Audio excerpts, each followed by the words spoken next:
इसके बारे में देखते हैं। तो इसकी IUCN स्टेटस की बात करें तो ये सुबेद की कैटेगरी में आती है तथा साइट की परिशिष्ट 1 में तथा वाइल्ड लाइफ प्रोटेक्शन एक्ट के अनुसूची 1 के तहत इसको रखा गया है। ये ओली रिडले टर्टल ये बंगाल की खाड़ी के तट पर नेस्टिंग के लिए या अंडे देने के लिए प्रवास करती है।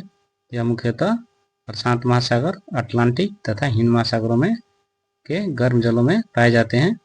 ओली रिडले टर्टल ये सामूहिक अंडा देने के लिए फेमस है, जिस घटना को अरिबाडास कहा जाता है। ऋतु में 1 से 3 बार अंडे देते हैं। ये प्रजनन देने के लिए या प्रजनन हेतु गहिरमाथा तट पे जो उड़ीसा के ऋषिकुल्या रुकरी तथा देवी नदी के मुहाने पर नेस्टिंग करते हैं। ये दोनों नदियां ऋषिकुल्या रुकरी और देवी महानदी की सहायक नदियां हैं। ये इनके खान पान की बात करें तो ये सर्वाहारी होती हैं। हमारा नेक्स्ट टॉपिक है भारतीय घड़ियाल। तो भारतीय घड़ियाल की IUCN स्टेटस की बात करें तो ये गंभीर रूप से संकटग्रस्त है, यानी क्रिटिकली इंडेंजर्ड है। यह साइट की परिशिष्ट 1 में और वन जीव संरक्षण अधिनियम 1972 के अनुसूची 1 के तहत आता है। इसके न्यूज में रहने के कारण है कि हाल ही में ग्रेटर काजीरंगा में इसे 75 वर्षों के बाद पुनः देखा गया है। भारतीय घड़ियाल के बारे में बात करें तो इसकी शारीरिक संरचना जो होती है, इसकी लंबाई लगभग 7 मीटर तक होती है। यह सबसे बड़े मगरमच्छों की श्रेणी में आता है। इसकी त्वचा मोटी होती है और चिकनी होने के साथ साथ असत सल्कों से बनी होती है। हमारा इनकी लैंगिक द्विरूपता पाई जाती है, अर्थात ये नर और मादा घड़ियाल एक ही प्रजाति होते हुए भी आकार एवं रूप में भिन्न होते हैं। आहार संबंधी व्यवहार की बात करें तो ये हमारे लिए ज़्यादा इम्पोर्टेंट नहीं है। इनकी जीवन काल लगभग 50 से 60 साल की होती है। इसका भौगोलिक वितरण की बात करें तो यह भारत के साथ साथ भूटान, बांग्लादेश, नेपाल और पाकिस्तान के सिंधु नदी, गंगा नदी एवं ब्रह्मपुत्र एवं महानदी, ब्रह्मी, बैतरणी नदी के तंत्र में पाए जाते हैं और ये म्यांमार के इरावदी नदी में भी देखे जाते हैं। इनकी वर्तमान जनसंख्या की बात करें तो घड़ियाल विशेष रूप से गहरे, स्वच्छ और तेज बहाव के वाली जलधाराओं में तथा खड़े एवं रेतीले किनारों वाले नदी आवासों में पाए जाते हैं, जैसे गंगा नदी के 3 सहायक नदियां, जैसे भारत में गिरवा, चंबल तथा नेपाल में राप्ती, नारायणी नदियों में इनकी संख्या देखी जाती है। खतरे के कारण इनका नदियों पर बांध का निर्माण करना, सिंचाई के लिए नदियों के मार्ग को मोड़ना, अपूर्ववर्ती बारहमासी जो नदियां होती हैं इनकी अगर संरक्षण स्थिति की बात करें तो FAO यानी फूड एंड एग्रीकल्चर ऑर्गेनाइजेशन और UNDP United Nation development programme की सहायता से प्रोजेक्ट क्रोकोडाइल 1975 में शुरू किया गया था। भारत के 3 राज्य जैसे मध्य प्रदेश, राजस्थान एवं उत्तर प्रदेश में घड़ियाल अभयारण्य का संरक्षण करते हैं। वर्ल्ड वाइड फंड इंडिया एवं जापान के टोक्यो विश्वविद्यालय ने घड़ियाल बायो लॉगिंग साइंस की पर एक अध्ययन शुरू किया है। इनकी मुख्य बात है कि ये उड़ीसा के केंद्रपाड़ा भारत का एकमात्र ऐसा जिला है जो भारत में पाए जाने वाले मगरमच्छों के सभी 3 प्रजातियों का आवास स्थल है।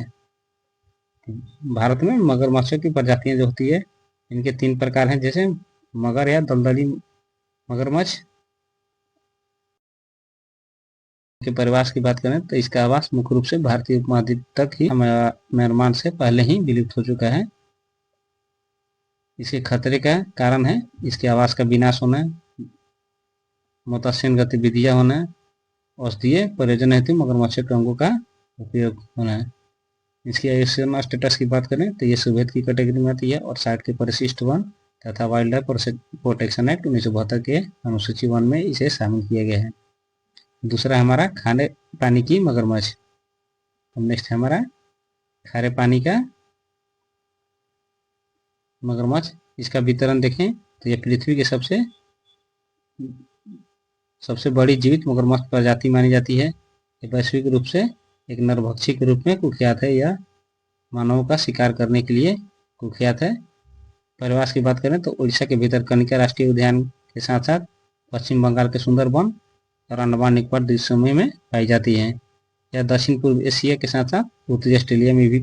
इस तरह से भी क्वेश्चन पूछा जा सकता है कि क्या ये खारे पानी का मगरमच्छ इंडिजीनियस है या यह केवल भारत में पाई जाने वाली एक प्रजाति है?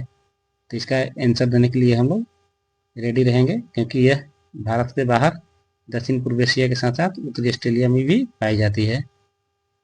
इसे खतरे के कारण है अवैध रूप से शिकार होना, इनके आवास की क्षति, नरभक्षी के रूप में कुख्यात होने के कारण मानव जनित अपराध यानी मानव और मगरमच्छ के बीच कॉन्फ्लिक्ट के कारण इनकी संख्या में गिरावट देखी गई। इनकी आईयूसीएन स्टेटस की बात करें तो कम चिंतनीय है, साइट की परिशिष्टि 1 में शामिल किया गया है।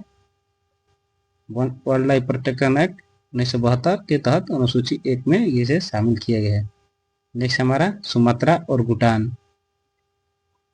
इसकी संरक्षण स्थिति की बात करें तो ये गंभीर रूप से संकटग्रस्त है यानी क्रिटिकली इंडेंजर्ड प्राणी है। यह साइट की परिशिष्टि 1 में शामिल होता है।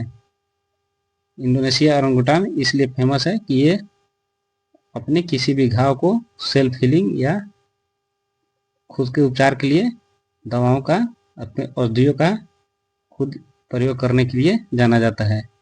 ओरंगुटान या वनमानुष के बारे में अगर बात करें तो ये महान वानरों की एक मौजूदा प्रजातियों में से एक है, जो जबकि अन्य प्रजातियां जैसे गोरिल्ला, चिंपैंजी और बोनोबो इसकी अन्य प्रजातियां हैं। हालांकि ओरंगुटान की बात करें तो मनुष्यों से सबसे कम समानता दर्शाते हैं, परंतु इनके डीएनए में लगभग 97% भाग हम लोग मनुष्य के साथ साझा करता है। इसकी वितरण की बात करें तो ओरंगुटान इंडोनेशिया और बोर्नियो के सुमात्रा द्वीपों में पाए जाते हैं।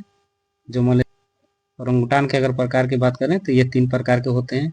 सुमात्राई ओरंगुटान, दूसरा है बोर्नियाई ओरंगुटान, एक है थर्ड है हमारा तापानुली ओरंगुटान। उलबिलाव इस प्रश्न को पीवाईक्यू में यानी 2014 या 15 में एपीएससी के द्वारा प्री में पूछा जा चुका है। इसकी आईयूसीएन स्टेटस की बात करें तो ये संकटग्रस्त प्रजाति है और साइट की परिशिष्टि